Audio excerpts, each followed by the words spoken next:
지난 시간 공부에 아직 똑바로 못 태어나질 못하고 있군요.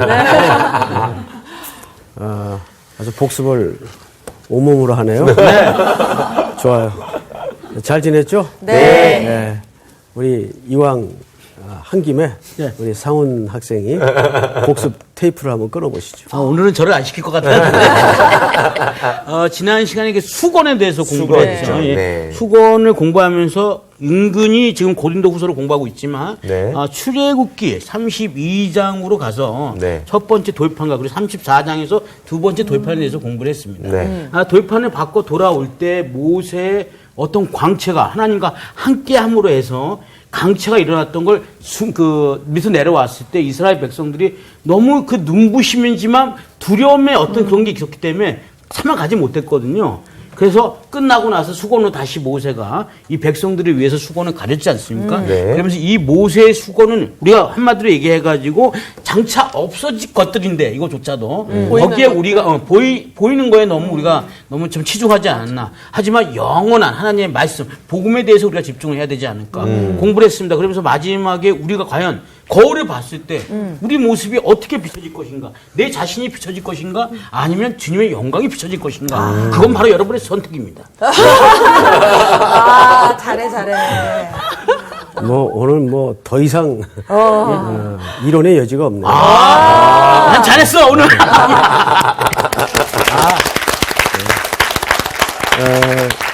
지난 시간 우리가 크게 두 가지를 생각했었죠. 우선 모세가 수건으로 얼굴을 가리웠던 것은 첫째는 백성들을 위해서 하나님의 영광을 직접 보았을 때 그들이 그 앞에 모든 죄가 드러나고 죽을 수 있죠. 여기 또 하나 의미가 뭐냐면 얼굴을 가리면 하나님의 영광의 광채도 못 보지만 누구도 안 보이죠. 모세 얼굴. 그렇죠. 거기에 깊은 의미가 있다 그랬어요. 모세 자신도 안 보이는 거예요. 그 말은 좀 역설이죠. 모세도 보이지 않아야 돼요. 결국은. 나중에 수건을 안 써도 자유로워졌던 것은 누구로 말미암아? 예수 그리스도. 그리스도로 말미암아.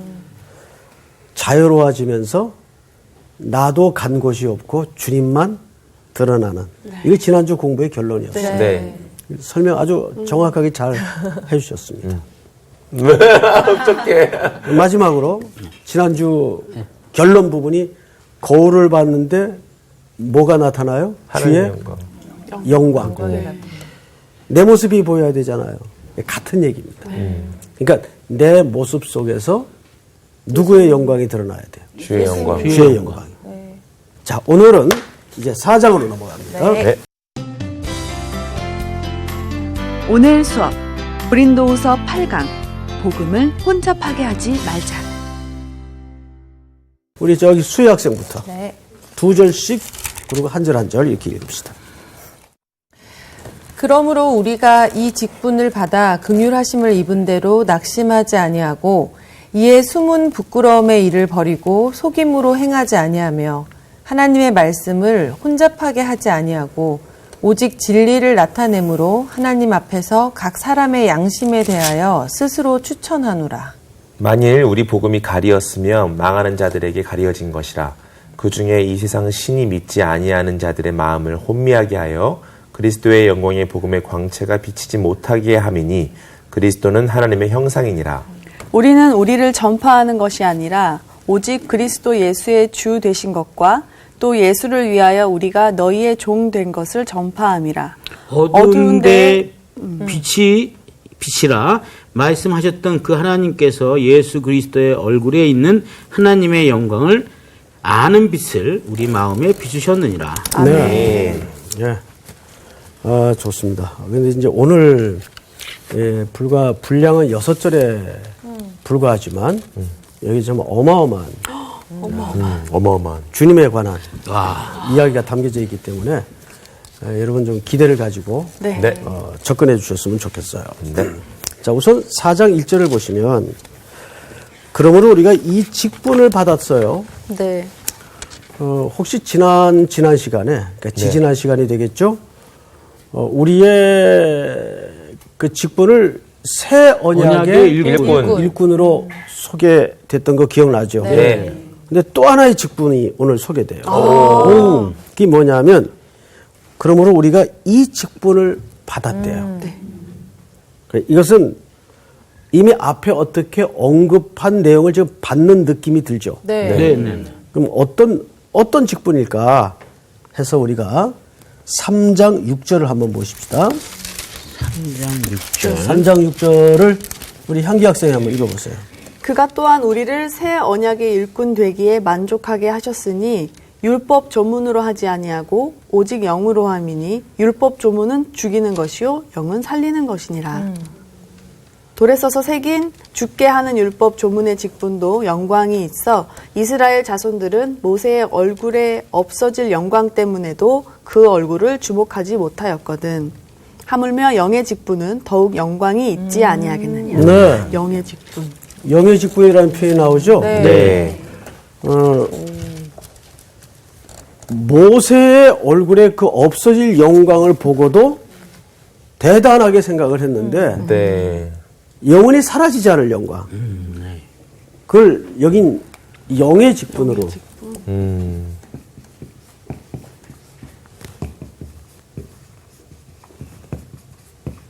일꾼. 뭐 일꾼이라고 해도 되고요. 이렇게 두 가지 우리가 설명할 수 있구나. 영의 직분. 자, 그러면 이제 오늘 우리가 집중적으로 생각해 봐야 될 것이 이 직분을 받아 긍휼하심을 입은 대로 뭐하지 아니하고 낙심하지 아니하고. 지난 시간에 이게 써보라 그랬죠. 긍휼하심을 입은 대로 뭐하지 아니하고 낙심하지 아니하고. 자, 지금 영의 직분을 얘기해요. 이 영의 직분은 구약의 모든 직분보다도 더 영광스러운 직분이에요. 사라지지 않을 직분이에요. 그런데 이 직분을 어떻게 받았는? 긍휼하심을 입었대요. 지금 이거를 누가 쓰고 있죠? 바울이. 그렇죠. 바울이 쓰고 있어요. 네. 바울은 어떤 경험을 기억하는 걸까요? 다면색? 그렇죠. 네. 다시 말해서 바울은 첫째, 구원의 입장에서는 하나님께 택정함을 입은 백성이고 영원히 사망의 자리에 있었을 자기를 하나님이 구원하신 그 구원의 근본적인 긍휼을 얘기하는 것이며 동시에 만물의 찢기 같은 자기를 뭘로 부르셨죠? 영의 직분. 사도의 직분, 영의 직분이죠. 부르셔서 그러니까 이거를 통틀어서 바울은 긍휼하심을 입었다라고 얘기를 하는 거예요. 그럼 너무 기쁜 일인데 왜 낙심하지 않는다는 표현을 썼을까요? 항상 그 우리 수희 학생의 질문은 허를 찌는. 선생님이 미래적이에요. 가리키고자 하는 것을 앞서가니까 이게 좋은 현상인지 나쁜 현상인지 좋은 현상으로 가시죠. 네, 좋은 현상으로 받아들일게요. 네. 제가 그 얘기를 하려고 그러는 거예요. 사람이 같은 일을 해도 동기가 무엇이냐에 따라서 그 일이 기쁠 수도 있고 그냥 밥벌이일 수도 있고 하죠. 네. 그러니까 바울이 지금 얘기하는 것은 우리를 낙심케 하는 일들이 많아요. 자, 그럼 보세요. 이 낙심이라는 말의 의미가 뭔지 알아야 돼요. 이게 사탄이 아주 지혜롭게 우리를 무너뜨리기 위해서는 기본적 전략입니다. 사탄이 쓰는 전략은 몇 개가 있는데 첫째가 이 낙심이에요. 낙심이라는 말은 말 그대로 그 격투기 용어인데 이 가드가 내려오다라는 뜻이에요. 우리 그 옛날 프로복싱이 그 한창 전성기 때 많이 봤죠, 복싱 경기를. 요즘은 UFC 뭐 K1 이래가지고 그렇죠. 너무 험해져가지고 좀 살벌하던데 피를 철철 흘리고 막 싸우래요. 좀 지나친 것 같아요. 근데 항상 격투기 선수들은 링에 올려질 때 그 감독이나 코치진들에 의해서 일관되게 주문받는 내용이 뭐냐면 가드를 내리지 마라. 내리지 마라. 가드 올려, 가드 올려. 네. 자, 그러면 여러분, 가드는 어디를 보호하는 겁니까? 얼굴. 조금 더 세밀하게. 눈. 세밀하게. 눈? 예. 눈도 뭐 보호가 되게 하겠죠. 턱이죠. 아, 그치. 아, 턱. 여기 복싱 해보셨어요? 복싱 하신 분 같아. 턱입니다. 여러분 이 턱 관절이 어디와 연결되어 있는지 아시죠? 신경. 중추신경. 중추신경. 연결되어 있어 여기 살짝만 건드려도 휙 돕니다. 아, 턱을 때리면 되겠구나. 네? 그래서 턱을 제대로 가볍게 맞아도 기절을 해버려요. 그러니까 등치 이런 사람들도 한 번 턱을 잘못 맞으면은 그대로 그냥 KO되는 겁니다. 정신을 잃어버리죠. 네. 그만큼 여기가 중요해요. 그래서 가드를 항상 올리게 돼서 여기 보호하죠. 이렇게 폼이 제대로 나오나요? 네. 오! 나옵니다. 만약에 이 가드가 내려올 때 언제 내려옵니까? 힘이 빠지니까. 지칠 때. 그래서 시편이나 구약 성경에도 보면은 네 팔을 늘어뜨리지 말며, 네? 네 팔을 늘어뜨리지 말며라는 표현이 있어요. 마찬가지예요. 이 낙심하다라는 말은 가드를 올리라 그 말이에요. 사실은. 그런데 우리가 언제 지치냐 그 말이에요. 언제. 첫째는 위험할 때가 사탄은 감정선을 건드려요. 항상. 아, 맞아요. 여러분 사탄이 팩트로 공격하는 법은 거의 없어요. 기분 나쁘게 만들거나 속이 상하게 만들거나 맞습니다. 화가 나게 분노만큼 사탄이 타고 들어올 수 있는 절호의 도구는 없어요. 네. 그래서 화내지 말라는 거예요. 네. 그게 사탄이 자주 쓰는 감정선이기 때문에 그래요. 그래서 에베소 6장의 그 하나님의 전신갑주의 모든 내용이 사실은 무기라는 시스템을 인용했지만 그게 전부 감정선을 얘기합니다. 그 다음에 세 번째로 이게 또 재밌는 건데 사탄이 쓰는 세 번째 내용 중에 하나가 뭐냐면 교회에서 그 많이 발견을 해요. 교회에서요? 예. 여러분 사람들이 시험을 들죠. 시험이 들 때 엄청난 태산 같은 문제 앞에 무너지지 않아요.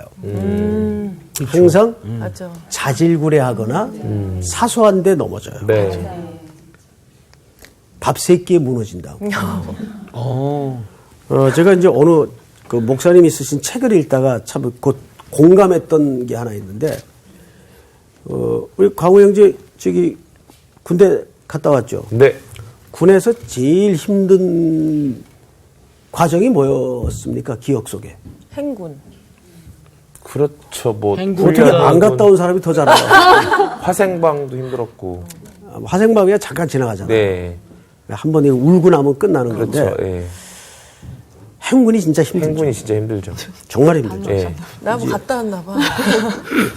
웬만한 초등학생 무게에 짐을 메고, 네. 20kg 넘는 거. 그다음에 총기 들고, 네.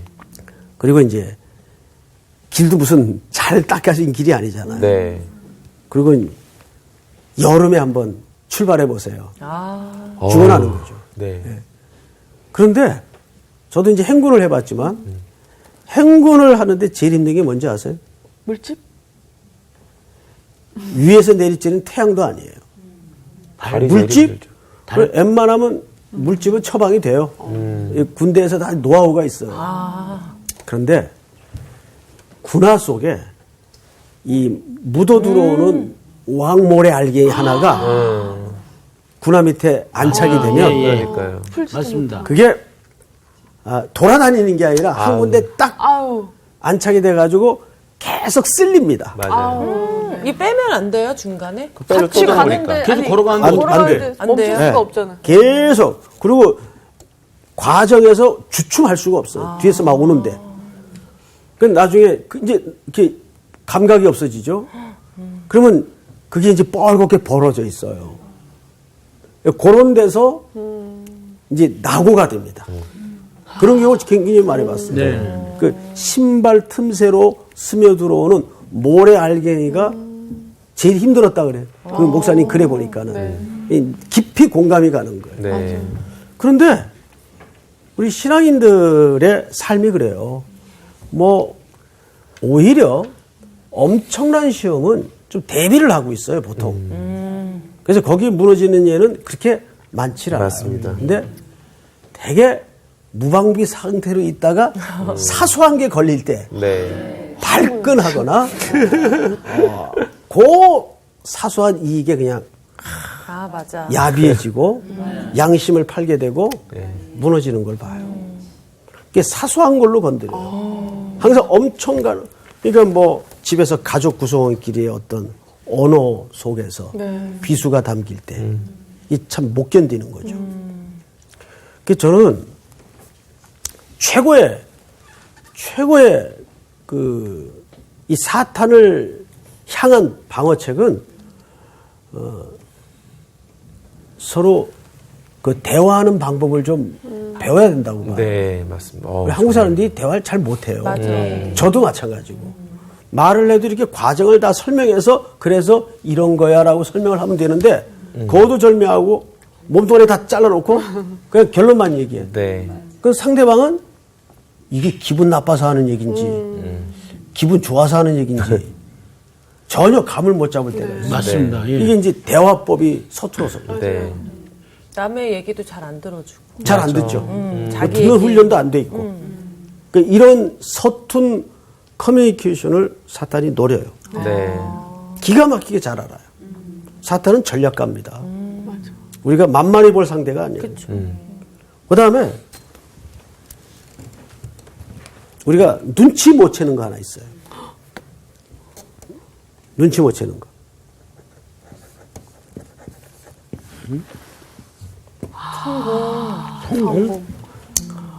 성공이라는 것은 세속적인 개념으로 받아들이지 말고 모든 게 다 잘 될 때. 막 은혜 막 밖에서 시험 들게 만들어요. 그 말이 좀 이상한데 정말 사탄은 놀라운 전략을 갖고 그 있어요. 지혜를 갖고 있어요. 네. 아예 그냥 이 성공을 은혜를 엄청 받게 만들어요. 그럼 그 은혜가 이제 과열이 되죠. 항상 종교는 자기 과장이 나타나고 자기 과장은 과열을 부릅니다. 이때 자기가 그리스도께 집중하지 않으면 이탈하죠. 결국 은혜 받은 게 다 다른 사람에겐 독을 뿜어내는 흉기가 될 수가 없어요. 있단 말이에요. 이런 걸 참 조심해야 돼요. 그 다음에 우리가 성경으로 다시 돌아가서 보십시다. 그러므로 우리가 이 직분을 받아 긍휼하심을 입은 대로 낙심하지 아니하고 이에 숨은 부끄러움의 일을 버리고 속임으로 행하지 아니하며 하나님의 말씀을 뭐하지 아니하고 혼잡하게 하지. 혼잡이라는 말이 나와요.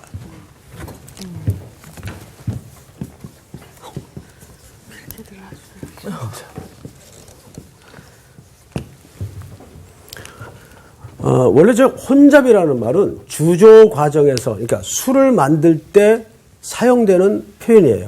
혼잡하다. 여러분 혹시 술 만드는 데 가봤나요? 아니요. 자, 예를 들어 사사기에 보면 기드온이 이 밀을 까는데 미디안 군대가 쳐들어온다는 소식을 듣고 추수한 밀을 까는데 어디서 까든가요? 포도즙 짜는 틀에서 까요. 원래 밀은 평야 확 사방이 터진 데서 까야 됩니까? 좁은 공간에서 까야 됩니까? 터진 공간. 이거 막 날아가고 이러잖아요. 그렇죠. 그래야 바람에 날려서 찌꺼기는 날아갈 거 아니에요. 네. 그런데 포도즙 짜는 조그만 틀에 장소에서 말하자면 기재를 요르고 있는 거예요. 요르고. 포도즙 짜는 틀은 원래 좁은 장소예요. 그 이유는 딱 하나예요. 바람에 불려서 이물질이 들어가지 않도록 하기 위해서. 그리고 좋은 술의 가치는 일단 뭡니까? 오래된 것도 중요한 기준이겠지만 불순물이 없어야죠. 그렇죠. 어떻게 알아요? 보통 왜 알지? 혀를 찔렸죠. 좋은 술은 일단 불순물이 없어야 돼요. 잘 정제된. 그러니까 여기서 말하는 것은 바로 불순물이 섞이지 않은. 그러니까 복음이 오늘날 여기에 이제 많은 문제점을 안고 있죠. 자, 그러면 이때 당시에 말씀을 혼잡케 하는 대체적인 그 불순물들은 뭘 것 같습니까? 거짓 선지자들이 주로 그 거짓 선지자들이나 거짓 교사들이 어디의 아류들이죠? 영지주의자입니다. 아, 네. 영지주의. 영지주의라는 것은 오늘날에도 굉장히 이 의식과 이 신앙이 우리 일반적인 성도들에게 뿌리 깊게 놓여져 있어요. 네. 뭐냐 하면 영과 육을 분리하는 이원론적인 사고입니다. 영은 선한 것이고 육은 더러운 것이다. 이런 이분법적 사고로 여기에서 이제 어떤 논리가 가능해지냐면 그래서 우리는 영적으로만 하나님 앞에 깨끗하면 된다. 육은 더러운 것이니까 해서 여기서 양극단이 벌어져요. 네. 첫째, 여기에서 방탕주의가 생깁니다. 어차피 더러운 거니까 죄에 그냥 방임하는 거예요. 또 하나는 그 고행, 극단. 그래서 자기 몸을 굉장히 학대하죠. 육은 더럽다. 여기서 온갖 금욕주의가 발생합니다. 네. 이 끝이 금욕주의예요. 진짜 극과 극이다. 그렇지. 네. 국가 극이지. 자, 저런 사고와 저런 철학의 카테고리가 어디서 발생하냐 하면 영육을 분리하는 사고에서 생성된 이론들. 이게 영지주의예요. 이것이 사도 바울이 복음을 전할 때 굉장한 도전이었어요. 그래서 복음을 처음 받아들이는 성도들 입장에서는 분별력이 없으니까 이론이 얼마나 그럴듯해요. 그렇죠. 여러분 그 사도 바울이 디모데후서 4장에 보면 나의 달려갈 길을 다 마치고 선한 싸움을 싸우고 믿음을 지켰다라는 표현을 써요. 거기서 말하는 믿음을 지켰다라는 말은 소위 뭐 우리 부흥회 가면 연습시켜주는 믿습니까? 믿습니다. 그런 믿음을 얘기하는 게 아니라 이 디모 4장에서 말하는 믿음을 지켰다는 말은 유일한 위탁물. 그러면 광학생, 네.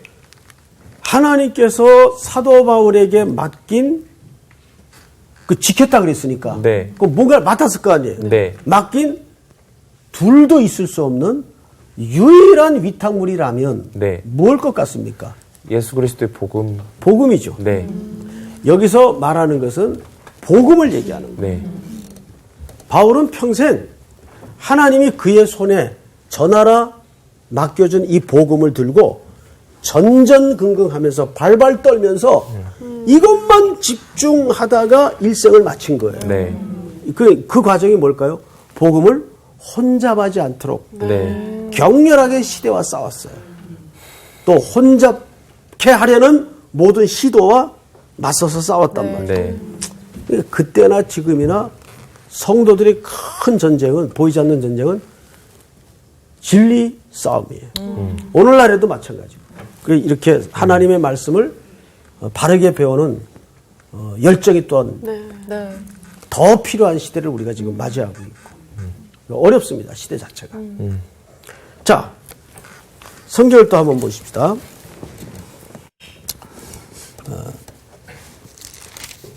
3절을 우리 향기 학생이 한번 읽어보세요.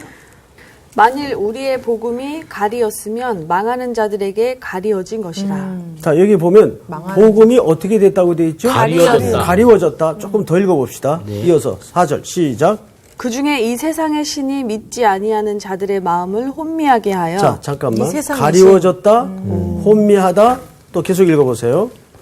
그리스도의 영광의 복음의 광채가 비치지 못하게 함이니. 자, 세 번째는 비치지 못하게 한다.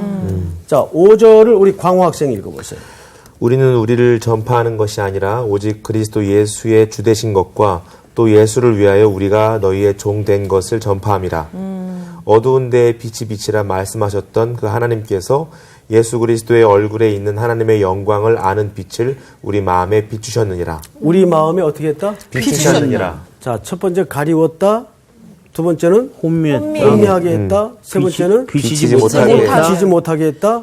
그런데 마지막에는 우리 마음에 비추게 했다. 비추셨다. 자, 요 이제 비춘다는 말. 오늘 좀 중요한 이제 주제가 돼서 여기에 좀 집중하겠습니다. 네. 여러분 우리가 이제 부활절 때마다 네. 보는 본문이 있죠. 요한복음 20장에 보시면 우리 한번 찾아서 읽읍시다. 요한복음 1장이요? 아니 20장. 20장. 자, 1절부터 제가 좀 설명을 하겠습니다. 지금 우리가 자, 첫째는 우리 한기 학생이 본문을 잘 가리웠다. 두 번째는 혼미하게 했다. 혼미하게 하다. 비추지 못하게 비치지 했다. 못하게 하다. 비추지 못하게 못하게 하다. 하고. 그 다음에 마지막 네 번째는 우리 마음에 비추셨다. 비추셨느니라. 네. 이게 이제 얼마나 중요한 이제 주제인가 좀 보십시다. 안식 후 첫날 일찍이 아직 어두울 때에 막달라 마리아가 무덤에 와서 돌이 무덤에서 옮겨진 것을 보고 그랬어요. 자, 저를 보세요. 여인들이 참 대단해요. 그죠? 네. 아직 밝기도 전인데 그 이런 미명에 그것도 아주 위험할 수 있는 장소인 무덤가를 향해 달려갑니다. 근데 여기 너무 지나친 신학적 해석을 해서는 안 돼요. 야, 마리아 믿음. 근데 사실 사복음서를 종합해 보면 이 마리아는 부활의 전체 의미를 몰랐어요. 네. 자, 볼까요? 2절. 마리아가 1절. 무덤에 와서 돌이 무덤에서 옮겨진 것을 보고 시몬 베드로와 예수께서 사랑하시던 그 다른 제자에게 달려가서 말하되 사람들이 주님을 무덤에서 가져다가 어디 두었는지 우리가 알지 못하겠다 하니 이게 여인들의 전한 내용이에요. 이 본문대로라면 마리아는 지금 주님의 부활에 대해서 인식을 제대로 하고 있는 거예요, 안 하고? 못하고 있어요. 그냥 시신을 누가 옮긴 줄 알았어요. 그 빈 무덤을 보고. 그러니까 여기 뭐 마리아의 그래서 무슨 용감한 믿음 이렇게 과도한 해석을 하는 거는 굉장히 좀 위험할 수가 있어요. 그리고 인본주의적인 해석이 될 수가 있어요. 근데 여기 또 알 듯 모를 듯한 표현 하나가 있는데 예수께서 사랑하시던 그 다른 제자에게 달려갔다. 시몬 베드로는 알겠는데 예수께서 사랑하시던 제자는 누굽니까? 요한. 어떻게 요한인 거 알았죠? 별명 옛날부터 요한 얘기를 사랑하시는 제자가. 그러면 근데 그거 궁금해서 물은 게 아니고 그럼 그냥 요한이라고 쓰면 되지 뭘 이렇게 추측해 만들어요? 본인이 쓰는데 자기 나다라고 이름이다. 얘기하기 좀 그렇잖아요. 옳지. 그 유대의 관습상 그것도 예수께서 사랑하시던 요한이 자기가 쓰는데 그렇게 쓰기가 좀 멋쓰겠을 것 같아요. 그래서 아마 자기 이름을 무명으로 처리하죠. 그냥 묘사만 하고 아주 잘했어요. 자, 그런데 3절 베드로와 그 다른 제자 요한이 나가서 무덤으로 갈새 4절을 우리 광호 학생이 한번 읽어보세요. 네. 둘이 같이 다름질하더니 그 다른 제자가 베드로보다 더 빨리 달려가서 먼저 무덤에 이르러 이런 본문은 좀 이상하죠?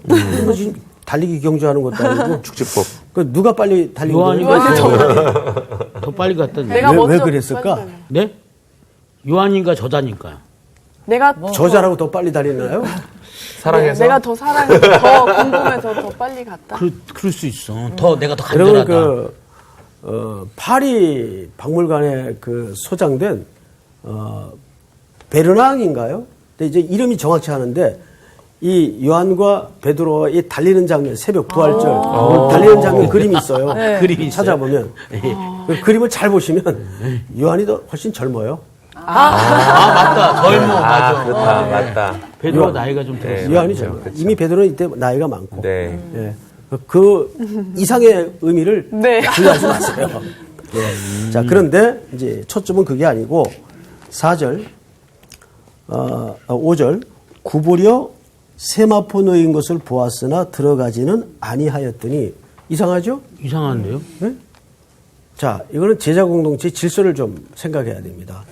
어쨌든 간에 베드로는 수제자니까. 제자 공동체 맏형이에요. 네. 리더예요. 그래서 베드로가 먼저 들어가요. 처져 있지만 네. 올 것을 기다리고 있다가 베드로가 먼저 들어가죠. 네. 그 베드로가 본 광경은 어땠습니까? 세마포가 수건만 있고 있어요. 수건은 스마트한 그 여러분 잘 보세요. 7절. 이거 시체는 7절을 보통 우리 학자들은 예수 그리스도의 부활에 대한 최고의 변증적 기록이다. 복잡하다. 복잡할 거 없어요. 그리스도의 부활에 관한 최고의 변증적 기록이다. 변증적 기록. 네. 그리스도가 정말 부활하셨구나를 가장 잘 설명한 현장이다 그 말이에요. 이 요한복음 20장 7절이. 자, 이 얘기를 제가 하는 이유가 지금 있어요. 자, 여기 시신이 누여져 있었겠죠? 네. 예, 그런데 유대인들은 이걸 전부 하나로 싸는 게 아닙니다.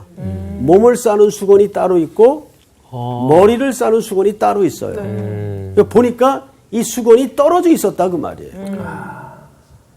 예, 부활의 신비를 통해서 몸만 빠져나가시고 쌌던 그대로 놓여 있었다 그 말이에요. 예, 이거보다 더 육신의 부활을 잘 설명할 수 있는 현장이 있을까요? 그 얘기입니다. 따로 있었다는 얘기가. 자, 그런데 8절을 볼까요? 그때야 무덤에 먼저 갔던 그 다른 제자도 들어가 보고 어떻게 했더라? 믿더라. 그러니까 믿더라라는 수식어가 최초로 붙여진 제자가 바로 이 요한입니다. 어떤 제자에게도 부활의 현장과 목격한 사실을 믿더라라고 먼저 붙이지 않고 요한에게 먼저 붙여요. 자, 8절에 요한이 믿었어요, 안 믿었어요? 믿었어요. 믿더라. 근데 9절을 한번 우리 사훈 학생 읽어보세요. 그들이 성경에 그가 죽은 자 가운데서 다시 살아나야 하리라 하신 말씀을 아직 알지 못하더라. 자, 이런 걸 보통 우리가 본문적 갈등이라 그래요. 여기는 본문적 갈등. 알지 못한다 그래요. 그러면 믿었던 이건 뭐고 뭘 알지 못하는 걸까? 아유, 어렵다. 어렵죠. 이 두 구절의 함수 관계가 오늘 비추다, 가리웠다, 이 이야기를 푸는 열쇠이기 때문에 여기까지 온 거예요. 자, 생각을 해보세요. 선생님이 성경을 읽을 때 생각을 좀 하자 그랬죠? 네. 믿더라는 뭐고 그러면 알지 못한다는 건 뭘까요?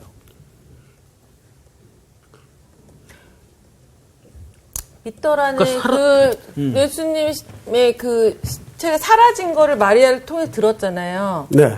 그게 진짜 사라졌을까 했는데 그냥 사라진 거를 믿은 마리아의 거고, 알지 못하더라는 예수님이 생전에 계속 말씀하셨던 그것까지는 아직 깨닫지 못하고 그냥 그러니까 그 없어져. 눈에 보이는 믿더라는 것만 지금 믿었구나. 지금의 이 사건을 믿는 거고 여기 이 구절에 대해서는 그 예수님께서 그 전에 내가 이제 그거다 메시아다 그 말을 정확하게 이제 우리가 정확하게 했던 얘기 이런 아니에요? 거죠. 그런 얘기를 제가 했어요. 저기 했어요.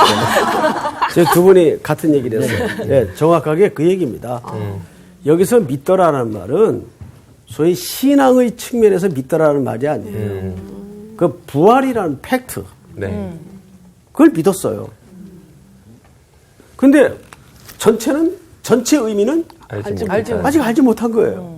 자, 여러분, 이게 중요한 게 생각을 해보세요. 우리는 보통 어떻게 얘기하냐면 예수님의 부활을 목격하고서 제자들이 다 뒤집어지고 바뀌었다. 아니던데요. 그렇지. 각자의 제자리로 돌아가서. 여러분 20장 19절 한번 볼까요? 저기 우리 수희자매가 한번 읽어보세요. 이날 곧 안식 후 첫날 저녁 때에 제자들이 유대인들을 두려워하여 모인 곳에 문들을 여기까지만. 닫았더니. 지금 이때는 부활을 이미 목격했고 부활의 소식을 들은 다음이에요. 네. 근데 제자들의 상태는 두려워. 두려움에 묶여 있어요. 그리고 숨어 있어요, 지금. 그 이유 때문에. 21장. 볼까요? 요한복음 21장. 우리 저기, 현기 학생이 한번 읽어보세요. 21장이요. 예, 1절부터. 1절. 그 후에 예수께서 디베랴 호수에서 또 제자들에게 자기를 나타내셨으니 나타내신 일은 이러하니라.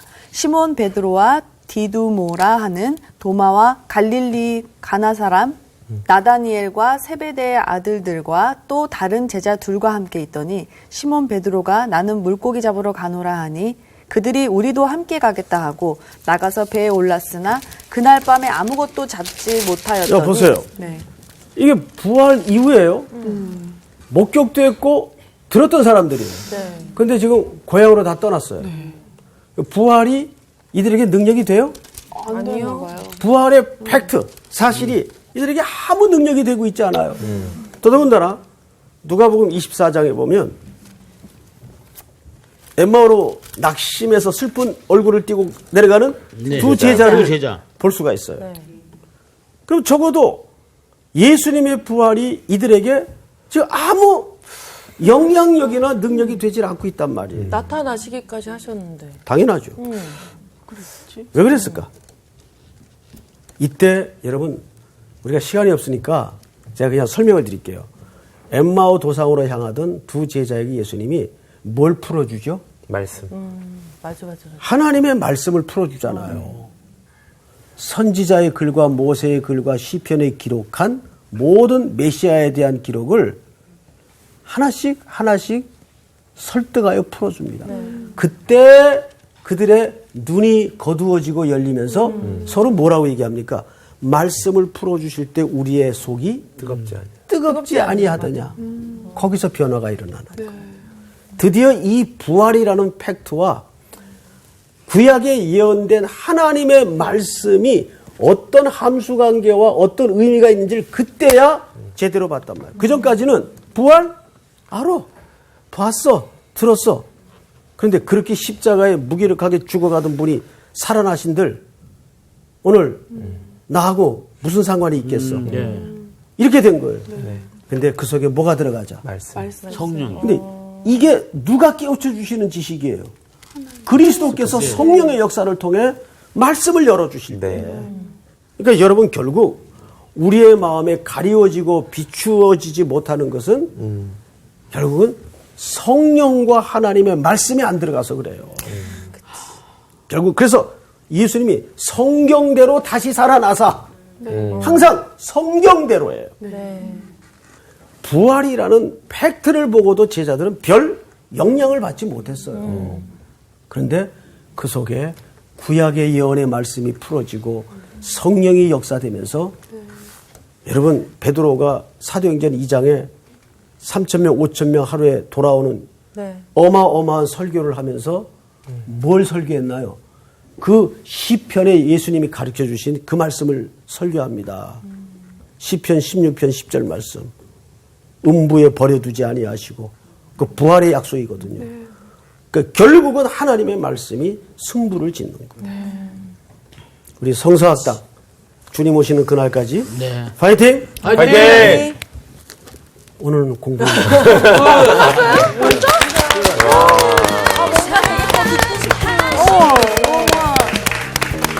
아니 말씀의 신비라는 게 이게 날마다 깨달으면 깨달을수록 정말 놀라운 것 같아요. 그러니까 내가 내 노력이나 내 어떤 행동을 통해서 내 삶에서 예수님이 나타나기가 힘들지. 그러니까 말씀이 들어오지 않으면은 이 광채가 나고 이게 안 되는 거야. 그러니까 기본적으로 말씀이 진짜 중요해요. 진짜 기본적으로 알아야 되고 읽어야 되고. 그리고 말씀이 좀 기초적으로 돼 있어야 어떠한 뭐 팩트나 일을 들었을 때 아 이게 이래서 그래서 그랬구나 이게 깨달음이 있는데 맞아. 말씀이 모르면 그랬대? 그냥 그러니까. 거기서 끝인 거지. 우리가 분별할 수 없잖아. 맞아요. 말씀을 모르면은. 그러니까 아까 전에 술 되게 잘알더만. 순수한. 아, 그냥 술 좋아하는 여기 있어요. 그분을 통해서 안 거죠. 그러니까 나도 이단 공부 좀 하고 있는데 이단들이 늘 그런데 그러니까 자기들이 말씀을 많이 알고 있다고 생각을 해서 전통교단 사람들이 말씀을 모른다고 생각을 한대. 그래서 약간 좀 만만하게 본다고 생각을 하더라고. 그러니까 우리가 말씀을 좀 잘 알아야 그 사람들이 왔을 때도 딱 그건 당연하지. 우리가 영의 직분 받은 사람들이야 딱 이럴 수 있을 것 같아. 그 말씀 공부할 때 역시 송사학당. 맞아요. 정확하게 알 수 있는 성사. 말씀이 우리 마음에 비추는 한 주간을 또 보내봅시다. 그래요. 그럽시다. 예. 예, 지금 반대로. 예. 이번 주 퀴즈입니다. 다음 중 전쟁 영웅인 대사사는 누구일까요? 1번 삼갈, 2번 야일, 3번 입다. 정답을 아시는 분은 CBS 성사학당 홈페이지에 정답을 올려주시거나 우편으로 보내주시면 됩니다. 보내실 곳은 서울특별시 양천구 목동서로 159의 1 CBS 성사학당 담당자 앞입니다. 연락처를 꼭 남겨주세요. 선정되신 분들에게는 하나님의 말씀을 전 세계에 보급하는 대한성서공회에서 성경, 송태근 선생님의 교회가 알고 싶다, 김기석 선생님의 아요, 끙끙 앓는 하나님, 성경 통독을 위한 최고의 자습서 성경 2.0 가운데 하나를 드립니다.